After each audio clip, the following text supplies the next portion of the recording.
The heavyweight division just gets more and more interesting by the day. Newly crowned WBA regular heavyweight champion Lucas Browne has basically called Tyson Fury out.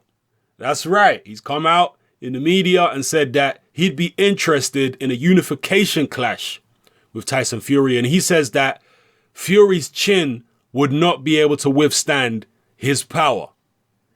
Now, a lot of people are looking at the Ruslan Chagaev fight.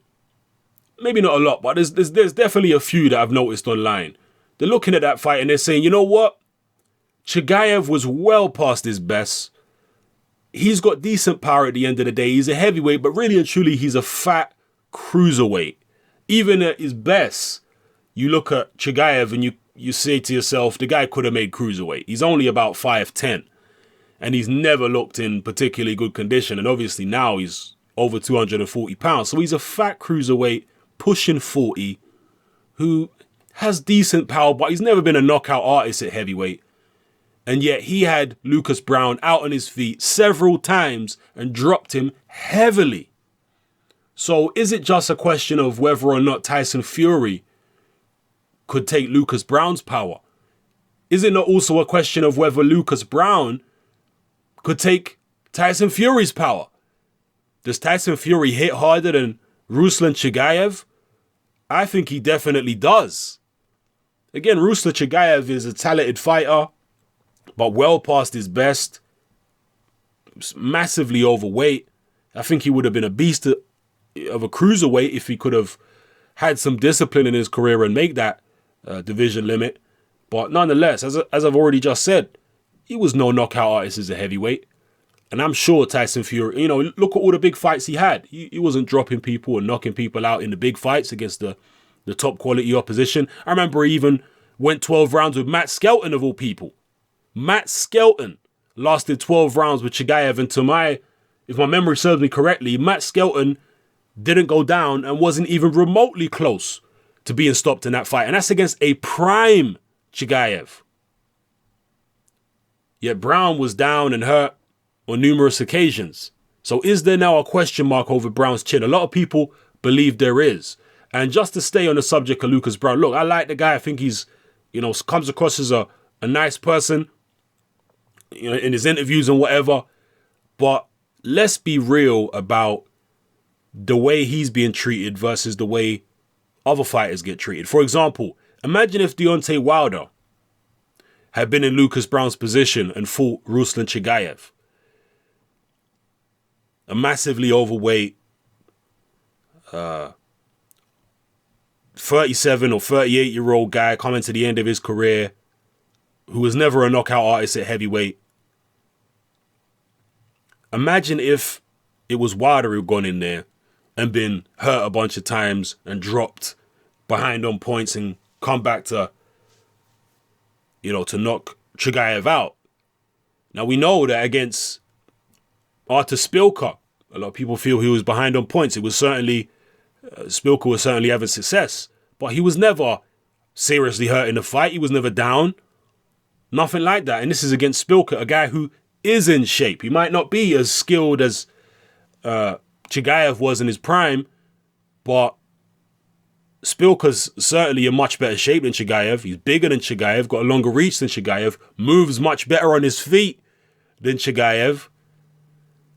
And Wilder got a ton of hate and a ton of criticism for that performance against Szpilka. An in shape, young guy who can move, who is pretty fast and light on his feet. But yet you look over at Lucas Browne and the majority of people are praising him. Maybe I would say 60% of people are praising him. There are definitely some critics there. And they're praising him for the fact that what? He won a title for Australia, became their first heavyweight champion. Yeah, good for him. I'm happy for him. But as I say, put Wilder in that same position, Wilder wouldn't be getting no praise. I mean, he'd be getting probably 10% praise from his fans because he don't have that many fans if you're talking about globally. Probably be getting 10% praise and 90% hate. So again, people are not very consistent, objective, or fair when it comes to this boxing thing. But anyway, Let me know what you feel about Lucas Browne's comments regarding Tyson Fury, and that he could land on, if he landed on Fury's chin wouldn't be able to take the power. I mean, Lucas Browne hits extremely hard, but as I say, how would his chin stand up to Tyson Fury's power? Tyson Fury, in the words of his dad, if you don't know about this, Google it.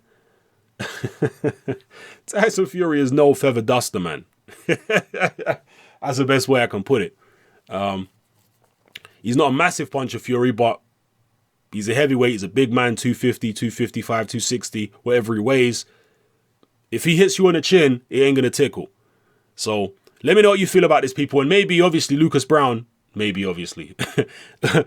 obviously Lucas Browne is looking at the big picture here. If he gets past Freza Kendo, because that's his mandatory. Sorry, 1 second. Just had to fix something there. If he gets past Freza Kendo, is mandatory, he's thinking, you know what? The best bet for me is probably just to go for the biggest fish out there, which is Tyson Fury. There's no point me going for the Povetkin Wilder winner. There's no point me going for the Joshua Martin winner. I might as well just go straight for the big dog, Tyson Fury. Lucas Browne is already 35 or 36 years old himself. He had no amateur fights. He comes from a MMA background. So he's an overachiever already. He's done very well to get to the point where he's at now. And maybe he feels that he knows his own limitations. He knows that he had to go through hell and high water to beat Ruslan Chagaev. And in fact, even Lucas Browne's own team said that they knew he was behind in the fight going into the 10th round. Okay, so he had to go through hell and high water to beat an over-the-hill, overweight Chagaev. So he's thinking, you know what? Let me not risk it against any of these other guys. Let me just go straight for the big guy, Tyson Fury, and try to get that fight on. Hopefully I land something on his chin. Not many people would be picking Browne in that fight. I know I certainly wouldn't. But let me know how you feel about everything I talked about in this video, people. It's your boy Hatman. I'm out.